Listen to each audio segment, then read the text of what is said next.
안녕하세요. 허재영 기자입니다. 시사 바리스타 뉴스백 브리핑 함께 하시겠습니다. 김재련 변호사 쪽이 피해 호소인 쪽을 대리해서 기자회견을 가졌는데 많은 대중들이 좀 기대했던 추가 증거라든지 뭐 이런 것들은 내놓지는 않았습니다. 그러면서 이제 여러 입장을 밝혔는데 핵심은 이겁니다. 피해 호소인 쪽이 이 4년 넘는 기간 동안 성고충을 토로하며 성폭력, 어떤 고충 이런 걸 이제 토로하면서 전보 요청을 20명 가까이 서울시의 이 전현직 비서관들에게 말해왔는데 이게 안 받아들여졌다. 이렇게 폭로를 했어요. 이미경 한국 성폭력 상담소 소장이 기자회견에서 함께 말을 했습니다. 그리고 국가인권위원회 조사는 다시 받기로 그렇게 입장을 정했나 봐요. 다만 서울시 조사는 같이 참여 안 하겠다 이렇게 밝혔네요. 서울시가 같이 조사 대상이 돼야 되지 조사의 주체가 돼서는 안 된다 이렇게 입장을 밝혔는데 그래요. 뭐 이해가 될 측면이 좀 있네요. 자, 여러분은 이번 기자회견, 추가 기자회견 어떻게 보셨습니까? 일단 그 피해를 호소하는 그 고소인 쪽은 이번에도 안 나왔어요. 여러 가지 심경에 문제가 좀 있어가지고 안 나온 것 같은데 제가 여러분한테 좀 드리고 싶은 말씀은 이거예요. 절대 고소인 쪽은 인신공격이라든지 그런 거는 안 하시는 게 좋습니다. 그게 박원순 시장님을 위하는 길이에요. 그런 인신공격, 2차 가해 이 의도가 우리가 없더라도 우리는 모든 말과 행동을 최대한 일단은 그 고소인을 배려해가면서 하는 게 저는 맞다고 생각해요. 그래서 네가 자신 있으면 기자회견 왜 안 나와? 이렇게 주장할 건 아니란 생각이 듭니다. 그거는 박원순 서울시장님이 설사 살아계셨어도 그런 거를 우리가 요구하진 않았을 것 같아요. 그런 거 우리가 저들에게 괜히 말려들 수 있습니다. 우리는 미투 운동의 순수성 그리고 혹여라도 이 여성단체들이 박원순 서울시장을 이용해서 혹여라도 무슨 뭔가 다른 어떤 목적 그런 거를 원하는 거 아니야? 우리는 이런 거에 대한 의혹 제기를 하려는 것이지 고소인 쪽을 인신공격하려거나 그런 게 아니잖아요. 우리는 다만 미투 운동에 대한 순수성 그것을 확인하고 싶은 거잖아요. 왜냐? 김재련 변호사 뭔가 신뢰가 안 가잖아요.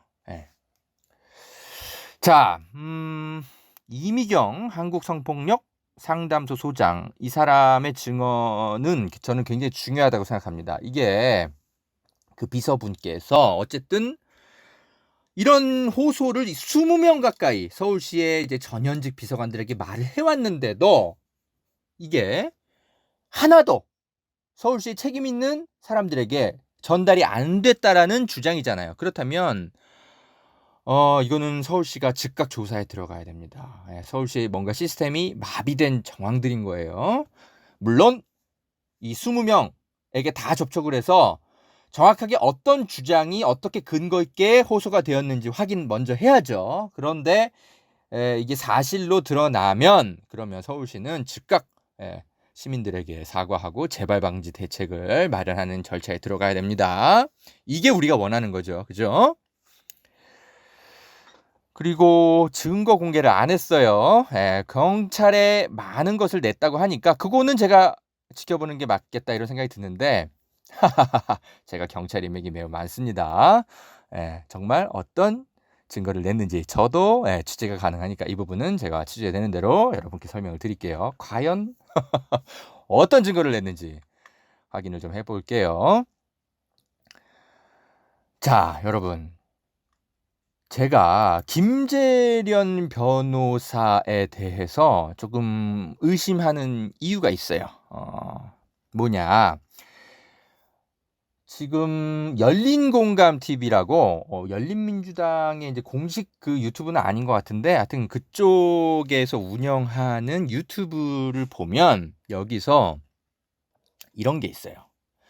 김재련 변호사가 과거에 이제 그 여가부 소속으로 무슨 상담국장 같은 거 이제 공무원 임시직으로 변호사 자격증이 있으니까 어떤 그런 문제를 이렇게 논의하고 상담해주고 뭐 하고 하는 그런 부서에 여성가족부에 무슨 국장 같은 걸로 있었나 봐요. 그때 대한송유관공사에서 성폭력 사건 구체적인 증거와 증언과 온갖 것들 자료를 가지고 찾아간 어떤 피해를 호소한 성폭력 의혹 사건의 피해 가족이 있습니다. 어머니인데 이분 인터넷에서 조금 유명하신 분이에요. 하도 이분이 이제 억울하시니까 여기저기 많이 이제 그 얘기하셨던 분이거든요. 그래서 저도 이분의 존재는 제가 알고 있어요. 아무튼 그분이 여기저기 이제 돌아다니시면서 당시 여성가족부도 찾아갔었나 봐요. 그런데 이제 마침 그 상담하시는 분이 담당이 김재련 변호사였던 것 같아요. 그런데 이분이 굉장히 쌀쌀맞게 이 피해 여성 가족을 대한 어떤 녹취록 같은 게 나왔습니다. 그래서 제가 이걸 들어보니까 굉장히 뭐랄까 좀 이분이 진짜 진지한 태도로 어떤 여성의 인권 문제라든지 이런 거 상담하시는 분 맞아? 진정성이 의심이 될 정도예요. 그래서 이건 굉장히 사안이 좀 중요한 것 같아가지고 제가 열린공감TV에서 그 내용을 좀 따와가지고 여러분과 한번 좀 들어보려고 해요. 한번 좀 들어보시죠. 잠시 여러분 커피물 좀 내리고 그 준비한 음성 좀 듣고 다시 오겠습니다.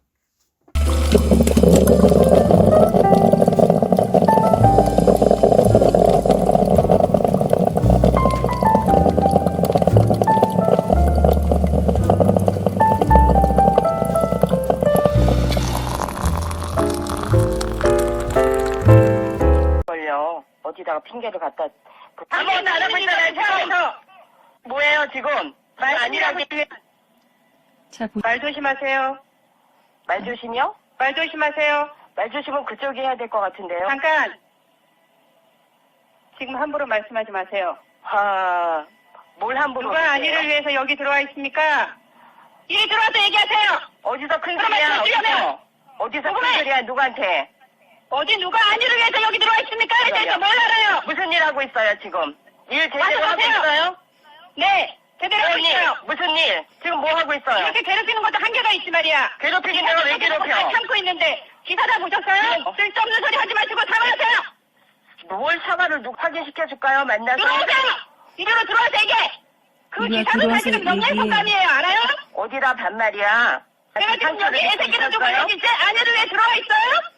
그러면 무슨 일을 하셨어요? 뭘 하십니까? 무슨 일 했어요? 그러면 다른 사건은 사건에 대해서도 사건이 아닌가요? 한다고 했는데 자료들 지금 이 피해자께서는 따님이 이제 회사에서 살인으로 강간 피해로 머리가 피로 다 젖을 만큼 있었어요. 그래요. 네. 들어오세요. 우리 담당 사무관 과장님하고 해봐. 무슨 서류 가지고 들어오셔라. 진정서를 써드리겠다. 제가 직접 써드리려고 했어요. 그것도 연말에 바쁜 와중에도. 변호사라서 못한다면서요? 네? 공무원 입장에서 못한다면서요? 뭔 소리를 하고 있어 지금? 자 여러분 들어보셨죠? 김재련 변호사가 지금 말하고 있는 논리대로라면 성폭력을 주장하는 그 순간부터 피해자 아닙니까? 그런데 피해자 가족에게 고래고래 먼저 소리 지르고 난리를 피우잖아요. 일단은 이거는 뭐 2차 가해 뭐 이런 걸 떠나서 그냥 일단 여성가족부 공무원으로서 자격 없는 행동을 한 거고요. 민원인에게 언어폭력을 한 겁니다. 이거 사과하셔야 돼요. 당시에 이거 무슨 징계도 안 받으셨던 모양인 것 같은데요. 이 사람이 여가부 공무원에서 이거 활동한 것을 바탕으로 나중에 박근혜 정부에서 그 화해치유재단 여기 이사로도 선임되고 그래요. 그 문제 많았던 화해치유재단 그 위안부 할머니들 그거 뭐 대충 역사랑 화해하고 어쩌고저쩌고 이런 거 추진했던 그런 단체 아닙니까? 참. 제가요 여러분 저도 워낙 그 제보자들 많이 찾아오고 민원인들이 많이 찾아오기 때문에 어떻게 보면 이 민원인들이 가져오는 여러 그 일처리들을 다 제가 그 신경 써드리지 못하고 처리 못해드리기 때문에 그분들이 찾아와서 화를 낸다거나 예, 좀 이렇게 좀 부적절한 어떤 그런 행동하시는 거 저도 많이 겪어요. 그래서 이 공무원들도 그런 분들 많이 상대한다는 걸 제가 알고 있어요. 예. 그래서 단순히 그냥 뭐 싸움이 있었네. 이거 김재련 변호사 부적절해. 이렇게 제가 주장하는 거는 아닙니다. 예. 저도 그런 경험이 많기 때문에. 근데 제가 이 송유관 공사에서 벌어졌던 이 성폭력 사건, 이 사건을 좀 자세하게 들여다봤던 YTN 기자를 제가 예전에 만난 적이 있어요. 왜냐면 저도 이 사건 궁금한데 취재할 엄두가 안 나가지고 마침 이분이 그분을 피해자분을 만나셨다고 하니까 물어봤어요. 이 사건 어떤 사건이야? 이렇게 물어보니까 자기가 시간이 없어서 이 부분을 취재하지는 못하고 있지만 의혹 제기의 수준이 상당하고 신빙성이 굉장히 상당한 사건인데 이상할 정도로 수사기관이든 어디든 다 외면당하고 계신다. 예, 이렇게 저한테 얘기를 하시더라고요. 예. 근데 저 역시도 한겨레에 있을 때 이 사건 제대로 제가 취재는 못했어요. 예. 다른 이제 저 출입처의 사건도 많고 그러니까. 그러니까 제가 드리고 싶은 말씀은 이 송유관 공사 이 성폭력 사건 이 피해 가족이 소위 말해서 이 공무원들을 막 괴롭히고자 막 찾아다니는 그런 악성 민원인은 아닐 가능성이 매우 크다라는 거예요. 예. 그런데 어떤 얘기가 틀어졌는지 모르겠지만 김재련 변호사가 이분을 마치 악성 민원인 대하듯이 소리 지르고 고압적으로 난리를 피운 거예요. 예. 이 태도가 굉장히 의심스럽습니다. 이분 진정성 있는 여성 인권 운동가 겸 변호사가 맞는지 이런 에피소드 같은 것들이 의심스러운 게 드러나는 거죠.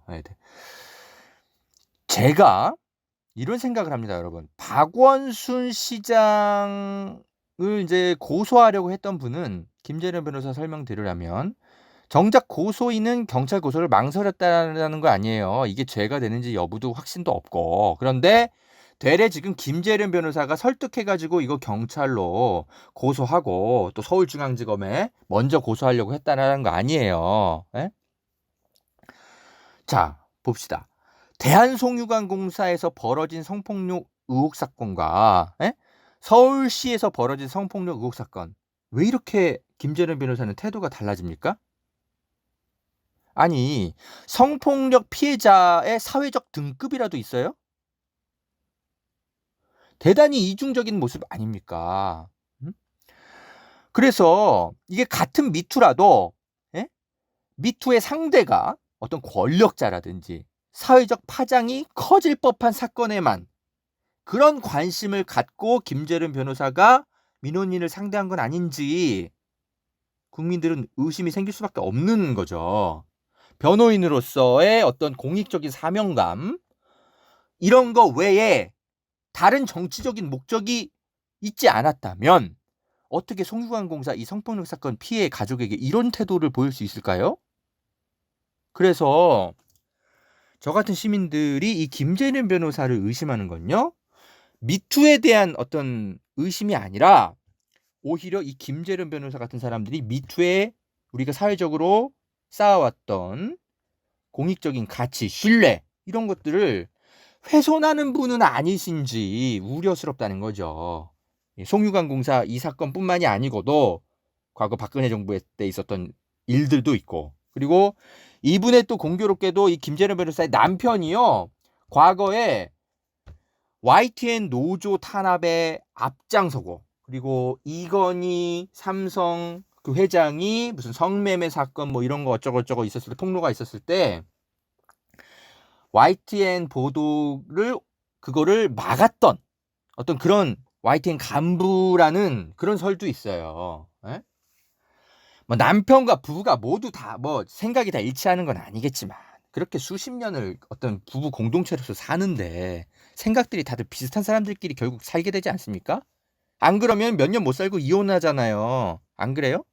그래서 여러 가지 어떤 집안의 배경, 김재련 변호사가 지금까지 해왔던 여러 가지 공적 업무에 대한 직간접적 정황들, 이런 것들을 봤을 때 뭐야 이거 서울시장이 연루됐다라는 사건 때문에 본인이 어떤 다른 의도를 갖고 이 사건 키우려고 하는 거 아니야? 정치적인 목적을 갖고 예, 잘 됐다 싶어가지고 고소인을 막 설득해서 이렇게 지금 일을 끌어가고 있는 거 아니냐 이런 생각을 시민들은 할 수밖에 없는 거죠. 그죠? 네, 어쨌든 뭐 허재영 기자의 정리된 입장은 이렇습니다.